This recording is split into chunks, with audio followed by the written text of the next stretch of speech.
L'atelier de Scarbeck, c'est grand, c'est haut, 15 mètres de haut.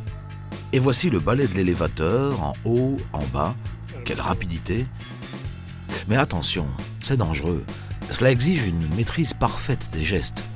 Seulement voilà, nous ne sommes pas des machines, nous ne sommes pas à l'abri de la distraction, de la fatigue, ni surtout de notre pire ennemi, la routine. À force de répéter un geste, nous y prêtons moins d'attention. Vincent Samin est conseiller en prévention. C'est un chasseur de risques.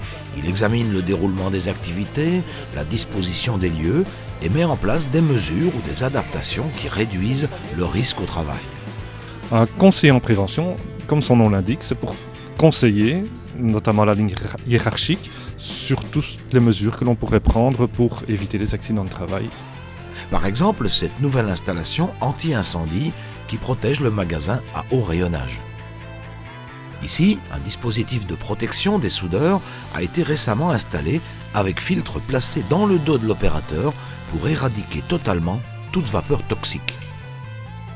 Le conseiller en prévention a aussi un rôle éducatif. Les consignes de sécurité, il faut les rappeler en permanence, mais aussi les expliquer, leur donner du sens. Une personne qui va faire un travail va essayer de le faire de façon à dépenser une énergie minimum, je dirais c'est humain.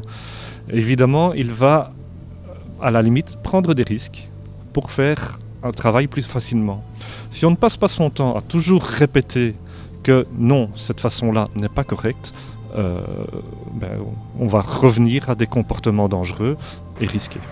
Nous voici dans le centre d'entretien des grosses machines. Ici, quelques explications sur leur fonctionnement. Pour la manipulation des grands engins de levage, une formation spéciale à la sécurité est prodiguée, qui débouche sur un certificat régulièrement mis à jour.